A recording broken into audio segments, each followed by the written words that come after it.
जय हिंद दोस्तों। ज्यादातर यूपीएससी एस्पिरेंट जब मेंस एग्जाम देने जाते हैं तो प्रॉब्लम कंटेंट की नहीं होती, क्योंकि कंटेंट उस समय हमारे पास बहुत होता है। प्रीलिम्स की तैयारी की है, मेंस की तैयारी की है, प्रॉब्लम आती है उस कंटेंट को एक्सप्रेस करने में। मतलब कैसे हम क्वेश्चंस को इंटरप्रेट करके अबव एवरेज आंसर्स लिख सकते हैं, क्योंकि आप ये एक्सपेक्ट नहीं कर सकते कि 7 से 8 मिनट में आप हर क्वेश्चन का बेस्ट आंसर दे पाएंगे। तो अबव एवरेज आंसर्स अगर आप कर देते हैं तो भी आप एक अच्छा स्कोर अचीव कर सकते हैं। और 850 860 मार्क्स अगर आप मेंस में स्कोर करते हैं देन डेफिनेटली आप टॉपर्स में अपना नाम एक्सपेक्ट कर सकते हैं। आज मैं आपको यही समझाने वाला हूं, एक टॉपर AIR1 आदित्य श्रीवास्तव, उनके आंसर्स के थ्रू। और उन्होंने मेंस एग्जाम में ऑलमोस्ट 900 मार्क्स स्कोर किए।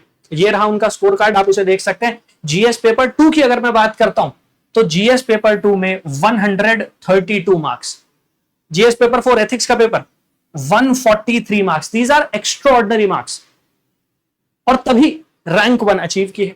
तो ये 900 नंबर आप कैसे स्कोर कर सकते हैं मैं उनके आंसर से बताऊंगा। एंड रिसेंट ईयर्स में जितने मैंने टॉपर्स की आंसर कॉपी देखी है उसमें बेस्ट आंसर्स आदित्य श्रीवास्तव ने ही लिखे।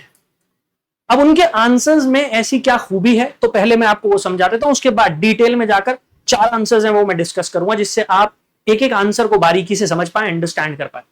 जो सबसे इंप्रेसिव बात है उनके आंसर्स में वो है the content that he is using.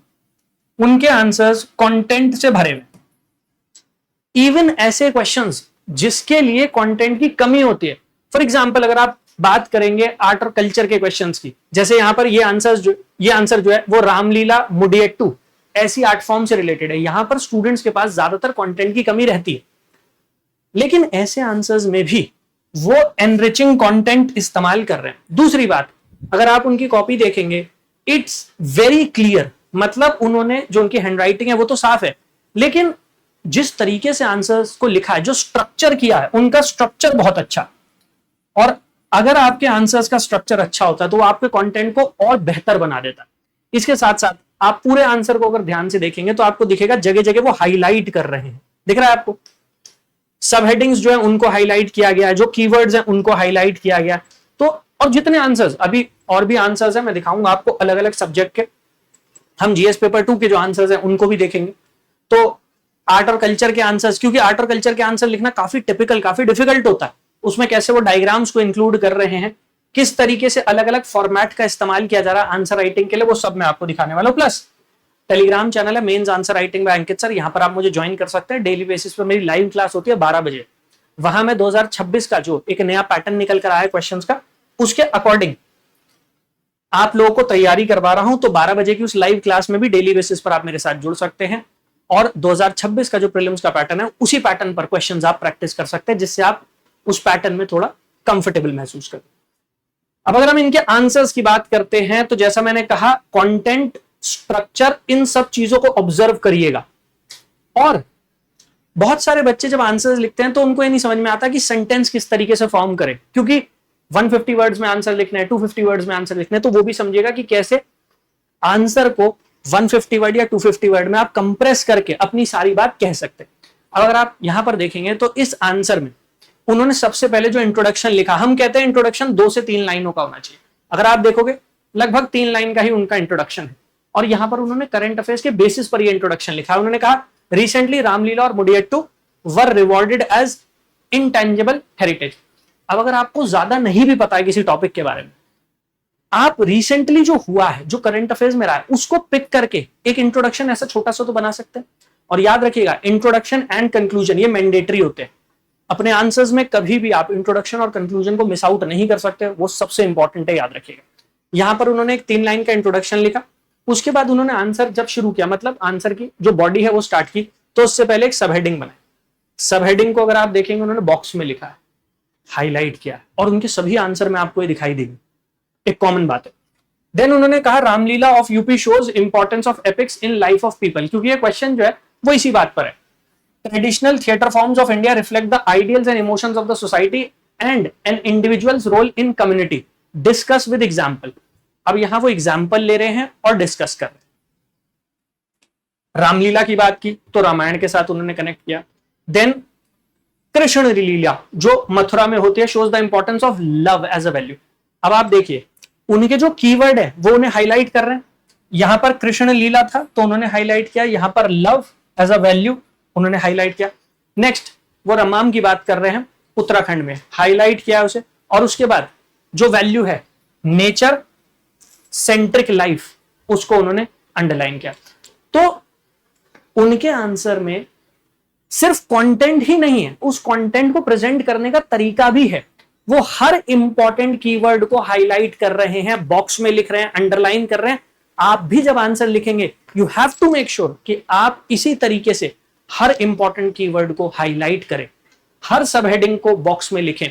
इससे क्या होता है, एग्जामिनर से मिस आउट नहीं होंगी चीजें, उसको दिखना चाहिए आपके आंसर में कि हाँ आप हर डायमेंशन को क्वेश्चन में पूछी गई हर डिमांड को आप जस्टिफाई कर रहे हैं, आप सेटिस्फाई कर रहे हैं। ठीक है, नेक्स्ट आंसर की तरफ चलता हूं। अच्छा, एक चीज और, करंट अफेयर्स जो बहुत ही प्रॉब्लमैटिक एक एरिया बन गया है। 63 क्वेश्चन प्रीलिम्स में आए, मेंस में भी जीएस पेपर 2 हो, जीएस पेपर 3 हो, इसमें करंट अफेयर्स भरा पड़ा रहता है।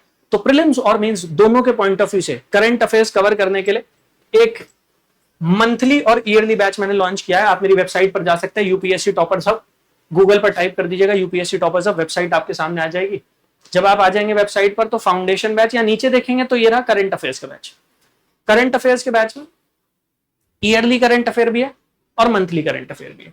ठीक है, इसमें आप जुड़ सकते हैं। तो अगर आपको ईयरली करंट अफेयर बैच में जुड़ना है तो ये है, डेली बेसिस पे क्लास होगी, कंटेंट मैं प्रोवाइड करूंगा। कंटेंट प्रीलिम्स और मेंस दोनों के हिसाब से मैं प्रोवाइड कर रहा हूं। अगर कोई आर्टिकल ऐसा है जो मेंस स्पेसिफिक है तो वहां पर मेंस का पूरा कंटेंट किस तरीके से आप अपने आंसर राइटिंग में उसे शामिल कर सकते हैं, वो सारी चीजें हम डिस्कस करते हैं। ठीक है, और ये मंथली है, तो अगर आप मंथली चाहते हैं जून बैच, अगर आप ईयरली चाहते हैं तो ये बैच। ठीक है, नेक्स्ट क्वेश्चन जो है वो जीएस पेपर 2 से रिलेटेड होगा। क्वेश्चन है, the recent acknowledgement of sex work as a profession by Supreme Court is merely the first step in ensuring basic right and equality for sex workers in India examine. ठीक है, अब आप देखिएगा उन्होंने क्या किया, क्योंकि जीएस पेपर 2 का आंसर है कॉन्स्टिट्यूशन से लिंक्ड है, राइट से लिंक्ड है, तो उन्होंने हमारे फंडामेंटल राइट्स उनको मेंशन किया, आर्टिकल 19(1)(g) प्रोफेशन से रिलेटेड। तो अगर आप देखोगे वो क्वेश्चन है किस पर, सेक्स वर्क पर, उसे हाईलाइट कर रहे हैं। उसके बाद फंडामेंटल राइट से जुड़ा हुआ है तो फंडामेंटल राइट को मेंशन कर रहे हैं और उसे हाईलाइट कर रहे हैं। नीचे आएंगे आप, सब हेडिंग डाली, सब हेडिंग को फिर से उन्होंने हाईलाइट किया बॉक्स में, और उसके बाद उन्होंने क्या किया, उन्होंने पॉजिटिव्स और चैलेंजेस दोनों लिखे, इस तरीके से पेज को डिवाइड करके।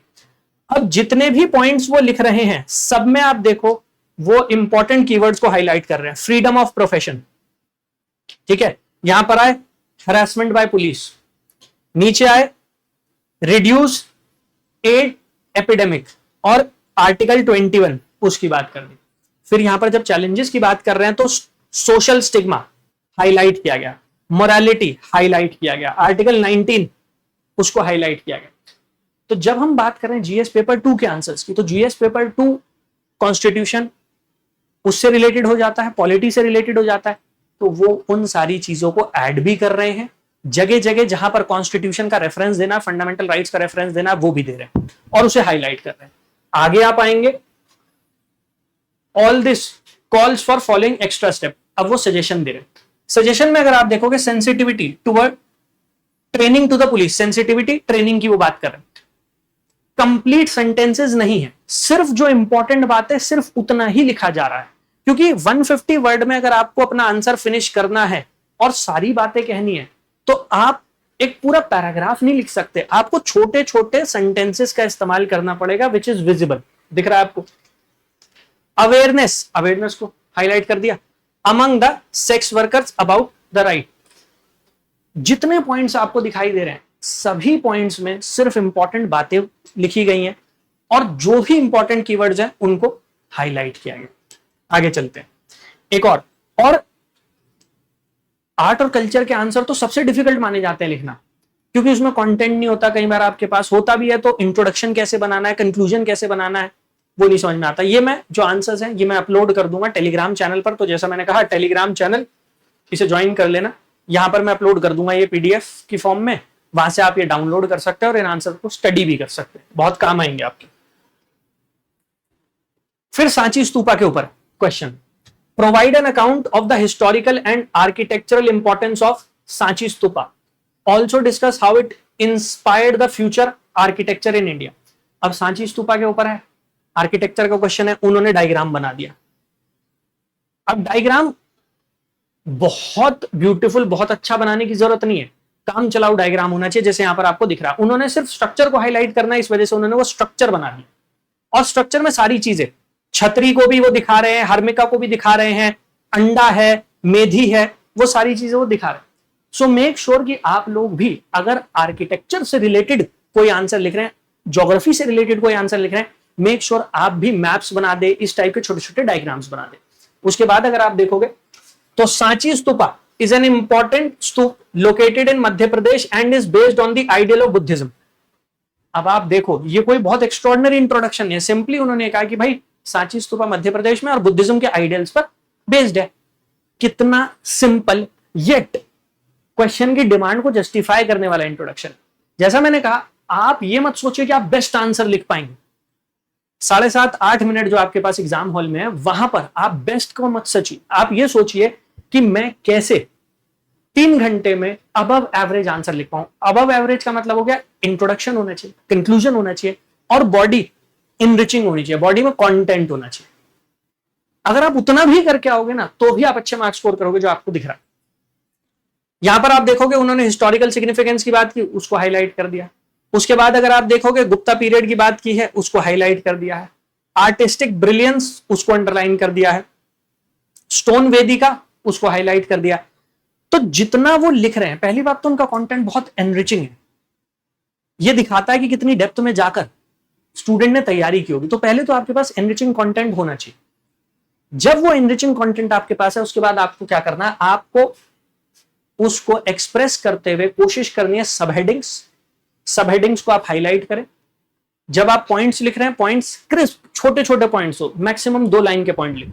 जो काम की बात है उतना लिखो, एक्स्ट्रा लिखने की जरूरत नहीं है। और उसमें भी हाईलाइट करते चलो, अंडरलाइन करते चलो। आपको दिख रहा है ना जगह जगह, अल बासम की उन्होंने बात की है, अंडरलाइन कर दिया है। तोराना की बात की है, अंडरलाइन कर दिया। डोम को हाईलाइट कर दिया है। पूरे आंसर में आपको दिखेगा। इससे क्या होता है, एग्जामिनर की नजर से चूक नहीं होगी। आपने जो जो इंपॉर्टेंट अपने आंसर में लिखा, आपने क्यों लिखा है वो आंसर में, आप चाहते हो बेस्ट मार्क्स आपको मिले, तो उसको हाईलाइट कर दो, जिससे एग्जामिनर उसे मिस आउट ना करे। नेक्स्ट जीएस पेपर 2 का आंसर था प्रेशर ग्रुप्स के ऊपर, environmental pressure groups with suitable examples. Discuss the environmental pressure groups, discuss how environmental pressure groups enhance public participation and responsiveness with regard to environmental policies in India. तो environmental pressure groups, उसके ऊपर answer लिखना है। सबसे पहले उन्होंने introduction में pressure groups constitution के किस आर्टिकल के अंडर बनाए जाते हैं, उस बात को हाईलाइट कर दिया, आर्टिकल 19(1)(b)। तो अगर आप पॉलिटी से रिलेटेड कोई आंसर लिख रहे हैं, तो कॉन्स्टिट्यूशन का रेफरेंस इंट्रोडक्शन में ही दे दीजिए कि कॉन्स्टिट्यूशन के किस आर्टिकल से रिलेटेड है ये मैटर। जैसे उन्होंने, आपने देखा ना, इससे पहले सेक्स वर्कर की बात हुई, वहां पर उन्होंने दिया। यहां पर बात हो रही है प्रेशर ग्रुप्स की, यहां पर उन्होंने 3 लाइन, मैक्सिमम 3 लाइन, इससे ज्यादा का इंट्रोडक्शन नहीं होना चाहिए। उसके बाद आप देखोगे तो सब हेडिंग आ गई। सब हेडिंग हाईलाइटेड है, बॉक्स में लिखी गई है। मेक श्योर कि आप ये काम करें। देन इंटरेस्ट आर्टिकुलेशन, फिर पॉलिटिकल सोशलाइजेशन, ये उनके की पॉइंट्स हैं, इन्हीं को वो इलैबोरेट कर रहे हैं। और देखो कैसे कर रहे हैं, interest articulation via bringing demand of people to government. अब ऐसा नहीं है कि वो इंटरेस्ट आर्टिकुलेशन के बाद दोबारा ये लिख रहे हो, interest articulation via bringing demand of people to the government, इस तरीके से नहीं है। इंटरेस्ट आर्टिकुलेशन आ गया, उसके बाद शॉर्ट में उन्होंने उसको कंटिन्यू कर दिया, फिर उन्होंने एग्जाम्पल दे दिया। सिमिलरली यहां देखोगे political socialisation, telling people about the political process. ठीक है, इसी तरीके से आपको 2-2 लाइन के पॉइंट्स लिखने हैं। देखिए, जितने ज्यादा पॉइंट्स आप ऐड करेंगे, उतने आपके आंसर में डाइवर्सिफिकेशन आ जाएगा। हम कहते हैं ना डायमेंशन ऐड कर दिए, वो डाइवर्सिफिकेशन, वो डायमेंशन इसी तरीके से आप ऐड कर सकते हैं। तो जितने पॉइंट आप देख रहे हो, एग्जाम्पल्स आ रहे हैं, सब में इंपॉर्टेंट बातें आ रही है, जो इंपॉर्टेंट मैसेज उन्हें कन्वे करना है, मतलब इंपॉर्टेंट कीवर्ड, उसको वो हाईलाइट करना throughout. This is what you have to do. Content की कमी नहीं होती। जब आप मेंस लिखने जा रहे हैं ना, उस समय तक आपने प्रीलिम्स दिया है, क्लियर किया है, बहुत पढ़ाई की होगी, तो आपको आपके बेसिक सब्जेक्ट्स उनके बारे में पता है। अब आप मेंस लिखने जा रहे हैं, उससे पहले आपने बहुत पढ़ाई की है। सो क्यूमुलेटिवली कंटेंट बहुत है, उस कंटेंट को एक्सप्रेस कैसे करना है आपको वो सीखना है। समझ गए मेरी बात? पीडीएफ डाउनलोड कर लेना जैसे मैंने कहा टेलीग्राम चैनल से। और हाँ, करंट अफेयर्स का तो बैच है, इसके साथ साथ अगर आप कंप्लीट प्रिपरेशन करना चाहते हो तो उससे रिलेटेड भी यहाँ पर बैचेस हैं। मेंटोरशिप भी है अगले साल के लिए 2027-28 मैं ही आपकी मेंटोरशिप करूंगा, चिंता मत करना। तो मेंटोरशिप भी है और इसके साथ साथ फाउंडेशन बैचेस भी। अगर आप कोई इंडिविजुअल सब्जेक्ट मुझसे पढ़ना चाहते हो तो उसकी फाउंडेशन क्लासेस भी है, इसके साथ साथ कंप्लीट बैच भी है। तो कंप्लीट बैच भी आपको मिल रहा है।